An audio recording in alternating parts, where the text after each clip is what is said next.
Against the Day by Thomas Pynchon. Is this novel a masterpiece, an enigma, or just a hot mess? Inquiring minds want to know.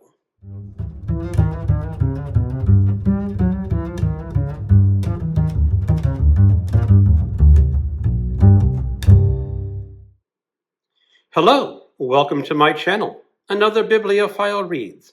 My name is Greg, and today I want to talk about Against the Day by Thomas Pynchon, a novel originally published in 2006. This was a group read with Alan at Big Hard Books and Classics, Debs at Rainier Reads, and a few other folk. This is technically the second time I have read this book. I listened to the audiobook shortly after this novel was originally published. The audiobook version is 60 hours long, thereabout, and the printed book is 1,085 pages. On this reread, I picked up the book and listened to the audiobook at the same time. And I originally kind of liked this novel the first time I listened to it in audio. I couldn't recall a whole lot about it. And upon reread, it's rather clear why I did not recall a lot about this book. Thomas Pynchon is one of America's greatest living authors. I do believe that. He is an unqualified genius when it comes to writing. His scope of knowledge and his detail in the written sentence is magnificent, which is why I kind of want to call this book a masterpiece, because the minutiae of detail is excellent. And in this book, this is where Pynchon excels, in the minutiae. When he's describing the railroad trestles over a bridge, and you can hear the wood thundering as the train goes over, a scene early in the book. And I could just quickly envision that from his writing. And this novel starts off in 1893 at the Chicago's World Fair, and it is visited by, let's just say, a form of blimp, a blimp that really did not exist in the real world. It is run by the Chums of Chance, boy adventurers across the world. And in this novel, there are hints of other books about the Chums of Chance, such as The Chums of Chance in Arabia. I don't think that's a book that's really mentioned here, but you get the point. The Chums of Chance go adventuring all over the world in their blimp. And when the novel starts off, they are young men. They are still boys. And there are other blimps like them in an organization that has the blimps just go across the world. They have rival blimps with the Russia at the time. Now, Russia was, of course, when they started off before the communist revolution, and they were sort of enemies, sort of friends, sort of a complicated relationship. And that's the beginning. And in The Chums of Chance, you get the touch of the magical realism that Pynchon is going to be investing in this book. There is a dog named Pugnax. He is intelligent. He can read books, although he still only barks like a dog. And Pugnax was one of my favorite characters, even though he really does not feature very strongly in the story. He is just there as an enigma to look at. Why is there a talking dog in this novel? Or should I say, just an intelligent dog? And this leads into other problems with the novel. From the Chums of Chance and their blimp, you go on to a variety of another characters. There is a dynamiter. He is sort of like a gunslinger with dynamite, and an early favorite in the novel, but that character does not last too long. That might be a slight spoiler, but as that happens within, I think, the first 200 pages out of 1,000 pages, I feel safe saying that's not a huge spoiler. He was a great character. There are other characters that come and go. There was a scientist who was running a museum. He was looking into perpetual motion.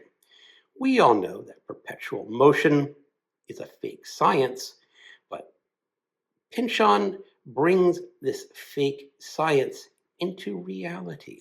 He talks about the ether. The ether was how early physicists envisioned the universe before Einstein came up with his theory of relativity. And the novel talks about the ether as if it were a real thing. And then he goes into mysticism. He goes into conspiracy theories and secret organizations, because that's just what Pynchon does.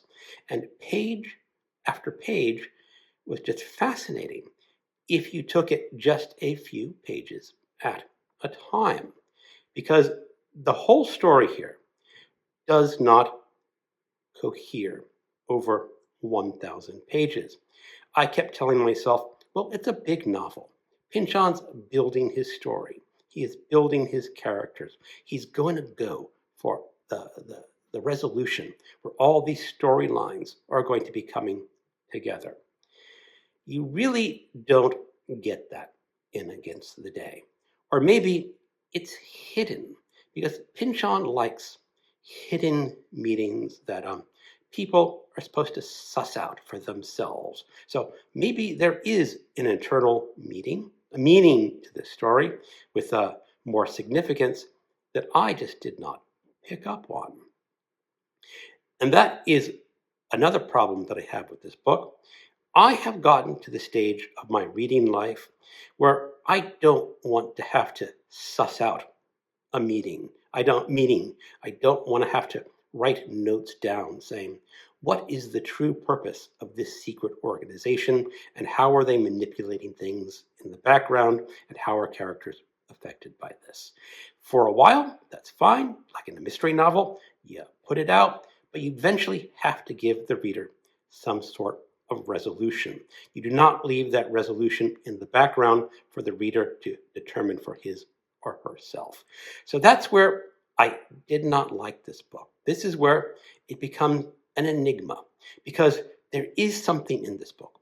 I'm sure of that. I think there is something Pynchon may be trying to tell us. Or maybe not. Maybe this novel really is just a hot mess.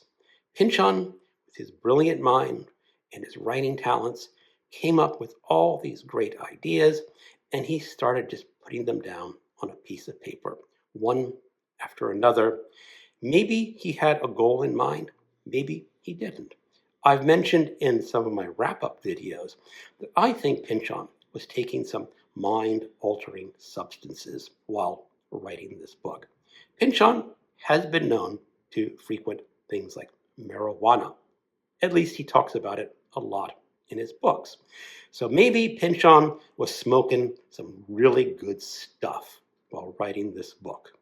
And he never got it to he never got the plot to resolve at the end. So is this book a masterpiece? Is this book an enigma? Or is it a hot mess? I'm going to say that I think it's a bit of all three. When I finished reading this book, I started it in December and I went through January. That's how we determined this group read was going to go. I was actually rather sad that the book had ended.